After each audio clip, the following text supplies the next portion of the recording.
প্রণয় প্রমুক্ত জগদীপনং বন্দে জীবন জীবন সৎসঙ্গে উপস্থিত শ্রদ্ধেয় ঋত্বিক দেবতা, ইষ্টপ্রাণ দাদা ও মা এবং প্রত্যেকে যারা দীক্ষিত অদীক্ষিত আমরা যতজন এখানে সামিল হতে পেরেছি এবং যারা দূরে আছেন খবর পেয়ে আসতে পারিনি, আমার দয়ালের আত্মচরণে প্রার্থনা জানাই প্রত্যেকের যেন মঙ্গল হয় এবং সকলকে আমার আনন্দিত জয়গুরু।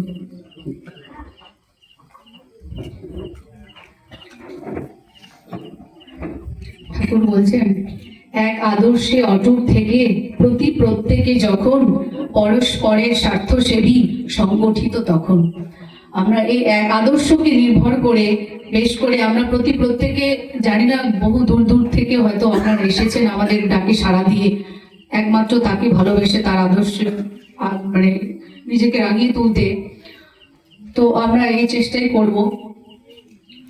তো ঠাকুরের বিষয়ে কি বলবো, সত্যি বলার তো কিছু নেই।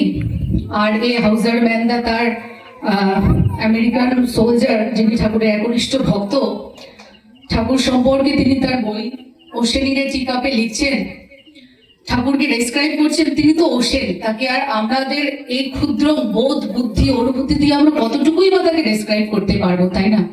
তবুও চেষ্টা করব। ভাব, ভাষা, বোধ, বুদ্ধি, জ্ঞান কোনোটাই হয়তো যথার্থ হবে না, সেটা ঠিকঠাক জাস্টিফাই করতে পারবে না ঠাকুরের মহিমাকে বর্ণনা করতে গেলে। আমি আমার বুদ্ধি দিয়ে চেষ্টা করবো একটুখানি বলার। আপনারা ভুল ত্রুটি হলে আমায় ক্ষমা করবেন। তো একটা গল্প বলি। একবার এক সাধু এবং একটা স্টুডেন্টের মধ্যে কথা হচ্ছে। তো সাধু ওই স্টুডেন্টকে জিজ্ঞেস করছে, তুমি আজকাল কি করো? তো স্টুডেন্টটা বলছে, আমি পড়াশোনা করছি। সাধু জিজ্ঞেস করেন, পড়াশোনা করে কি করবে? তো বলছে, আমার পরীক্ষা আছে তাই পড়ছি।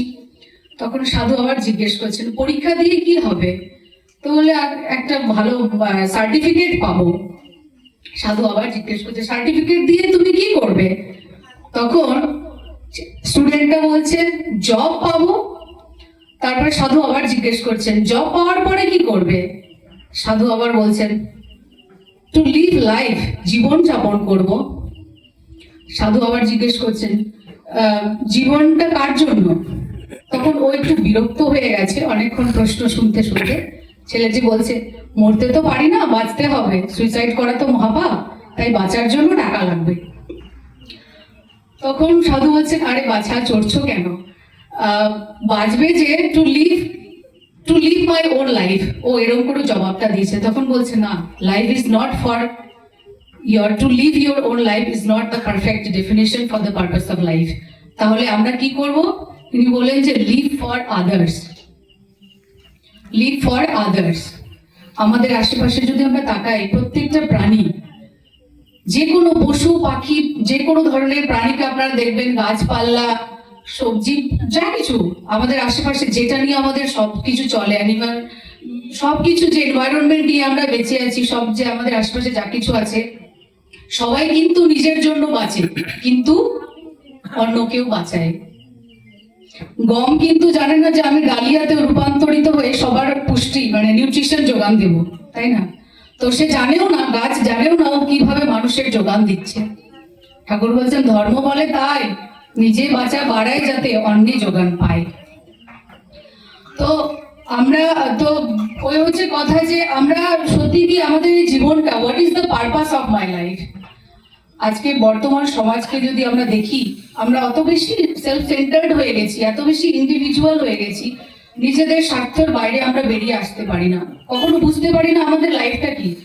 অ্যালবার্ট আইনস্টাইন সায়েন্টিস্ট বলছেন যে আমি রোজ শুধু এটাই ভেবে কুল পাই না যে আমার ইনসাইড ওয়ার্ল্ড, আউটসাইড ওয়ার্ল্ড, আমার অন্তরাত্মা বাহিরাত্মা টোটালটাই তো আমার আশেপাশে লোকেরা তৈরি করা।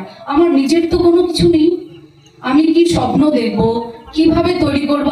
আপনারা ভেবে দেখবেন যে আমাদের ড্রিমস গুলো যেগুলো আমরা বলি, I want to achieve this is my ambition, সেটাও কিন্তু আপনি কারোর না কারোর দ্বারা অনুপ্রাণিত হয়েছেন, কেউ না কেউ আপনার স্বপ্নটা বুনে দিয়েছে।